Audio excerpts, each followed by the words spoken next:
stumbled upon a quote by Willie Lynch. Willie Lynch? Yes, and he said, divide the blacks by complexion and rule them for 300 plus years.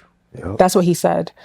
And that's basically what sparked the movement of skin and the documentary and everything, because in Nigeria, Nigerian women are the highest consumers of bleaching cream in Africa. 77% of Nigerian women bleach their skin.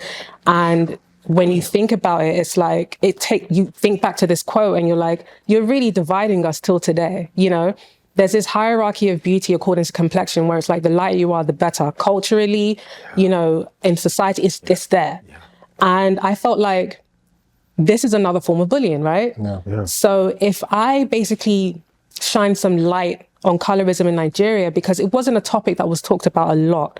People knew that, you know, you could literally look at a dark-skinned person and you would say, oh, blackie, you know, and it was derogatory, it was offensive, but there was nothing to kind of define what that act was. You know what I mean? It was just like, oh yeah, it is what it is, it's blah, blah, blah. But then it was colorism and they didn't know what it was, you know?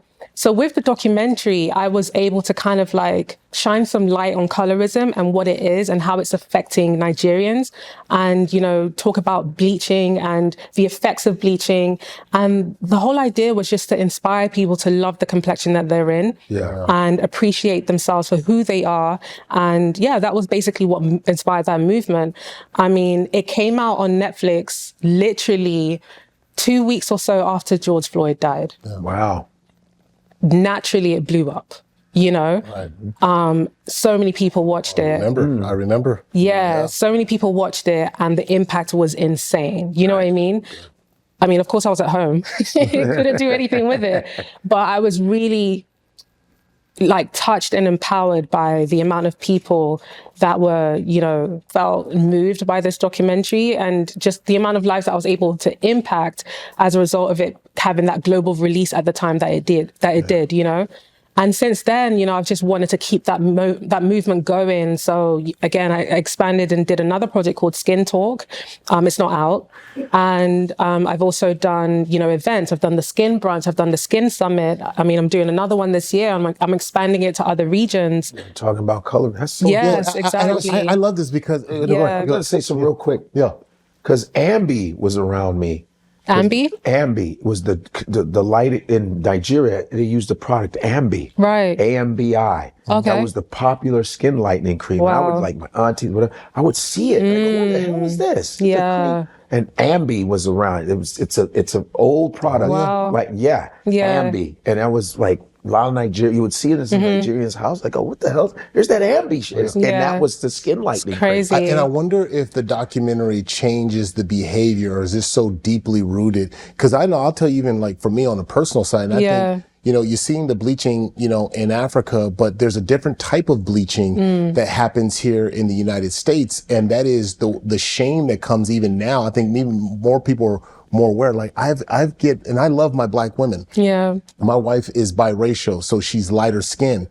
And just even the amount of, well, why'd you marry somebody lighter, right? So that your kids wouldn't come out too dark? No. That was never. Some people do that too, because I don't want my kids to come out too dark. Yeah. Albino. That's self-hate right there. Yeah, that is self-hate. For me, that wasn't a thing. But I will say that my standard of beauty was very highly influenced by the media that you watch. Because, of course. If you start looking at it, like I find this fascinating, and this is a really deep, good conversation, but you know, I think about like in my era, like when I was in that dating, right? Like light-skinned women were more really desirable. kind of like, were considered more desirable. Then if you look at some of like these ball players now, right? And these NBA players, right? They bolstered the Kim Kardashian look. And if you start looking at these guys, you're like, oh, wow. Now they're all dating some version of a Kardashian, so to speak. Ambiguity, ambiguous, the dark hair or whatever. It's the same look. And so you realize that the power of influence, because I'll get to like from some of my, you know, my good friends, like almost like it's personal, like, well, why didn't you date a dark skin or marry a dark skin woman? It's like, wow, you start trying to unpack that, and it's just like, wow, like, you know, it's no different than why do you want to wear those shoes that are in style, or why do you want to wear this fashion? I always say it's not the preference that's the problem; it's the reason for the preference. Yeah. And it's not the preference. That's the issue. It's the reason for the preference. And there is like fetishization. There is self-hatred. There is like, and you don't want to call anybody out, but I look at, okay, there's a joke I do where I said, wow, the NBA is so light-skinned now. That's why it's whack. I said, there's not enough dark dudes anymore because there was Jordan, we had Xavier McDaniel, Clyde the Glide Drexler. Hakeem, all of them. That's why not a lot of guys don't go to the middle no more because light-skinned dudes bruise easy. So there's nobody, that's why there's a lot of three-pointers. Other than Steph Curry, who's light, but he's from black parents. Think about everybody shooting threes. It's very light skinned. There's a lot of broccoli-headed, Drake-looking Not broccoli-headed. You know the broccoli-head style where they got the... my son wears his hair the same way. And I said, I think, and this is me because I'm a crazy comic, but I said, I think there were a lot of insecure dark-skinned dudes in the 80s and 70s, and they said, I don't want my kids to suffer what I suffered, so they would get with white women or whatever. Now you're examining, you have a very light-skinned NBA now. Fair, and you got to think about the times as well, because like you said, in the 80s, NBA stand for not black at all. Wait, what? No, he just... I actually believed you. Can you believe it's called not black at all? No, but seriously, when you think about, society and the way we just kind of project a certain standard or image of beauty, it definitely affects how you view yourself. You know what I mean? And everybody falls to it because it goes beyond, but it also speaks to this power of it. Like I find little things like when I'm watching, I love like watching the guys come out of the tunnel for football games or coming off the plane or whatever. Yeah. And you'll notice the sign of success is you got to have a Louis bag, you got to have a Louis belt, you got to have a Gucci something. Right? There's a particular way that you have to dress to show that I've made it. I'm a ball player. I'm like, where did this come from? It was an influence that just said, and so when you bring that over into race and think about how that was marketed, I'm going, oh wow, like, and I've dated women from all different shades, but when I think about that, I'm like, wow, so much of how I dated, so much of what I saw was based on the influence of what the standard of beauty was. Exactly. You know what I mean? So I used to be I remember in college, my first girlfriend, she liked me or whatever.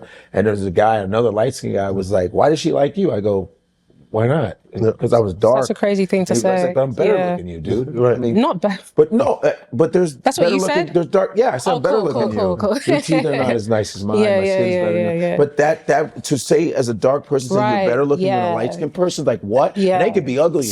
Problematic. It's if you see a pretty dark skinned girl, it's like, yeah, and then opposites do attract. That's fact. Because there's light women that like dark men. Yeah. And they're black women. They just go, I like dark men. Yeah. I feel like we just also have to be careful with, when it comes to our kids as well, because our children are always absorbing all this type of information. Like we had a moment in our documentary where the little girl in the documentary was talking about the fact that the dark skin, I can't remember anymore, but something to do with dark skin in the documentary. And she was like, how that's not beautiful. And the light skin or the white thing, whatever we use, I can't remember the experiment anymore, was more desirable, more beautiful. Yeah. And she was a dark skinned girl. Yeah. She couldn't even understand why she felt that way. Were they doing any of the doll experiments? The doll experiment? Yeah, we had something similar to that, but it wasn't quite that. There was one experiment, it's famous. It's now, I love it because it's popular on social media. Yeah. And they show these dolls, these faces, and they go to the darkest, and white kids, black kids, like, who's the meanest? Right. And they go, point to the dark. Right. Who's the smartest? Point to the white. And it's not true. But it's happening all white everywhere. It's all white, European, colonial.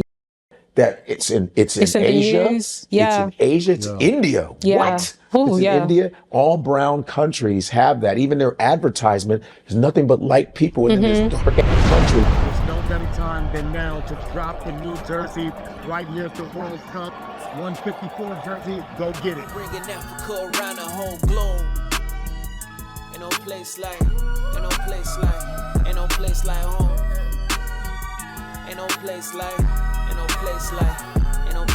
home.